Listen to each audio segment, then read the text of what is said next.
Okay, so I got some wobbles when I'm applying the brakes. It's usually an indication that the rotors are bad. So we're going to go ahead and change the rotors and the pads while we're at it. There's only basically like 4 bolts.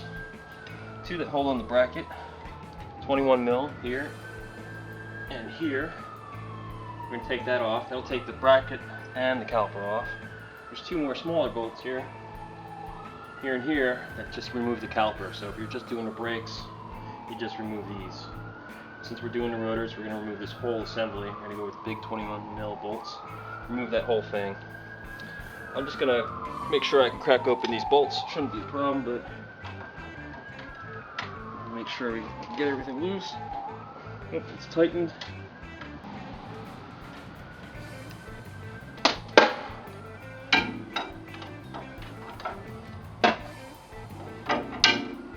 It's loose. It's just a little tricky. So that one's loose. Now the smaller bolts, the 2 bolts that hold on the caliper are special. Blame Ford, not me. Special tool you're going to need to pick up.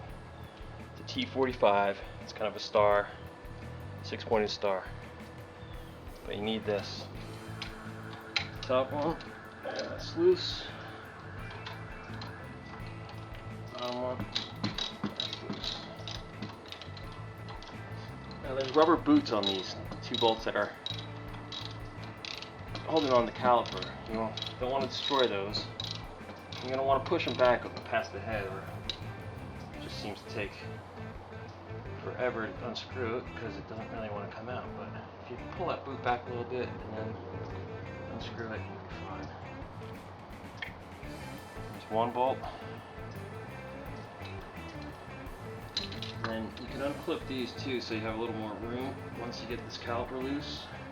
Of course, you don't want to pinch or cut or yank any hoses out. That.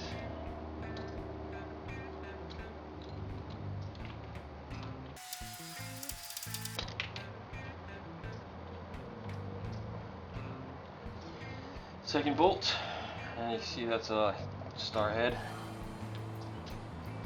And then caliper should just pull off, really. There we go. Rest that on something. Now we're going to use new pads, so later on we're going to need to clamp these down. I use a C-clamp. There's different methods, but C-clamp works, so that's what I work with. Also want to point out here, you got these rubber boots. You want to check them and make sure they're good, but you also want to make sure you got play in here. These bolts go back and forth. Allows play in the caliper. Make sure those are working. Okay, now I'll just pull off this whole bracket. Incidentally, at this point, if you're just doing the brakes, just pop out the brakes.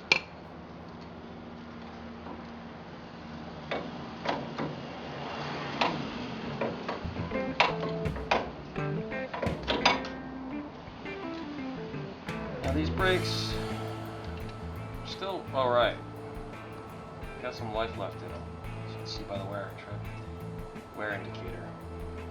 But I'm changing the rotors, so I'm going to change the pads.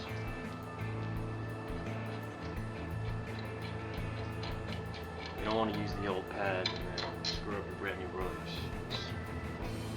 It's not worth it. I mean, these pads are what, 20 bucks? Gonna go through this trouble anyways. We'll do it right and change everything just to be on the safe side.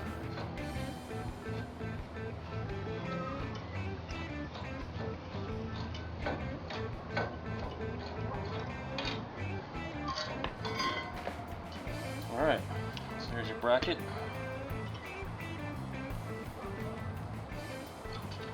I like to clean this area here and even spray a little bit of WD-40. This is where your pads slide, so you don't want any friction there if possible. I mean, as little friction as possible.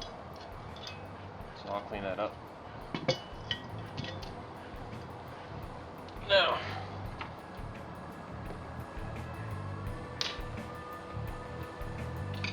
pop this dust cover off.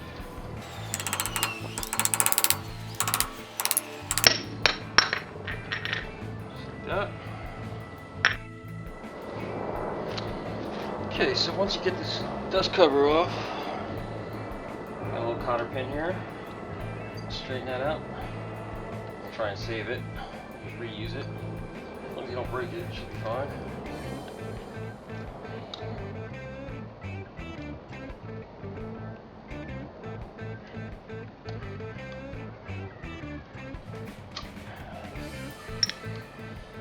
Then you have this little kind of cap here. It's just on there. Just keeps the bolts from spinning. The reason you have that, because this is on here basically hand tight. Okay, a little more than hand tight. Barely more than hand tight. Doesn't need to be much more than hand tight.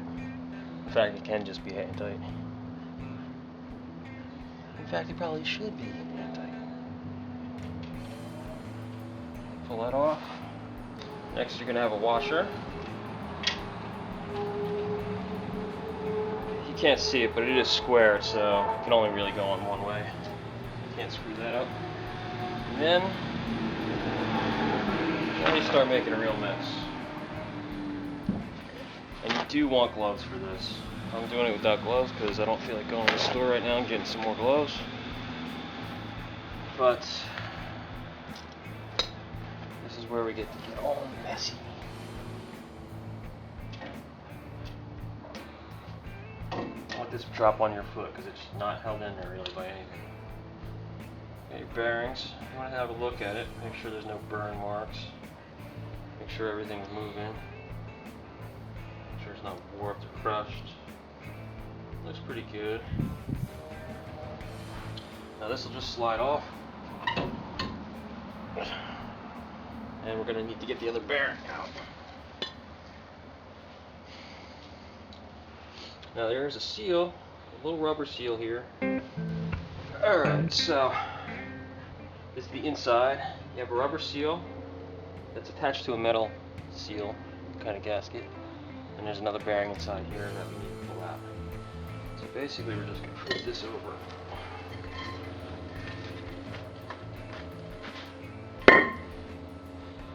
Grab a screwdriver.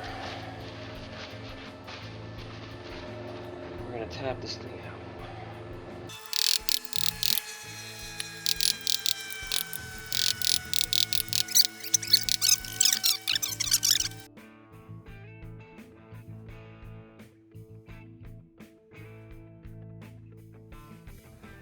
Okay, so now having popped out the bearing, you can see the bearing and the seals together. They are separate pieces. You'll see that in a second.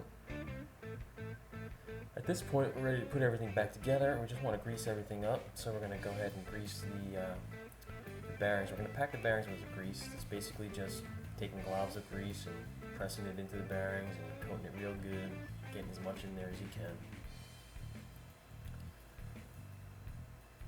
We also want to go ahead and grease the seats where the bearings will sit in the rotor and also the spindle.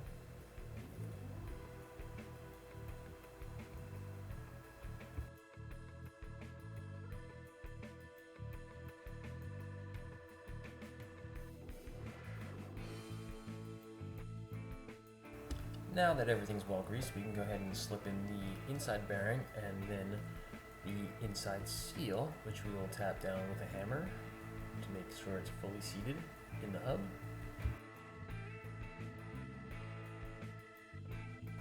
Now that the inside bearing's done, we'll go ahead and flip over the rotor and go ahead and grease up the seat for the outside bearing and replace that bearing.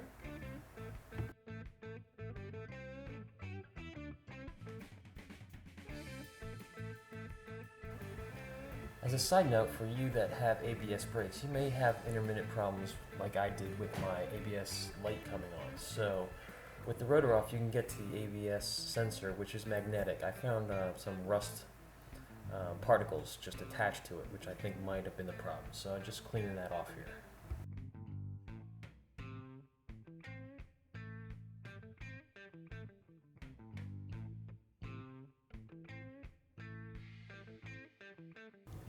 Alright, now we're ready to basically put everything back together, which is just the reverse of taking it off. Go ahead and put the washer next to the bearing, outside bearing. Go ahead and screw on hand tight the nut, and then the cap nut, and finally the cotter pin, which of course you want to bend. And last but not least, the dust cover goes back on. At this point, we're going to go ahead and compress the calipers so we can get the new pads on. You do want to go ahead and open up the hood and uncap your master cylinder. If it's filled to the brim, you might want to take a little bit out, or put a catch underneath it to catch the fluid, because as you compress the calipers, you will force more fluid back into the master cylinder. Just turn the C-clamp a little bit at a time and let the compression catch up. It's a little bit of a slow process, but it will go. Now you're ready to go ahead and replace the main bracket. Again, you want to make sure the areas where the pads sit are free of debris, and you want them to be able to slide back and forth nice and easy. So go ahead and put that back together using the big 21mm bolts, and then slip in your brake pads, and then you're ready to put the caliper back together, again using the star bolts. And don't forget to reattach any of the hose binders. If you're having trouble getting the caliper to sit properly back on, go ahead and look at those two bolts that have the rubber boots and adjust those. And you may need to push those in or out to make enough room. Make sure everything's good and tight, replace the wheel, and you're done.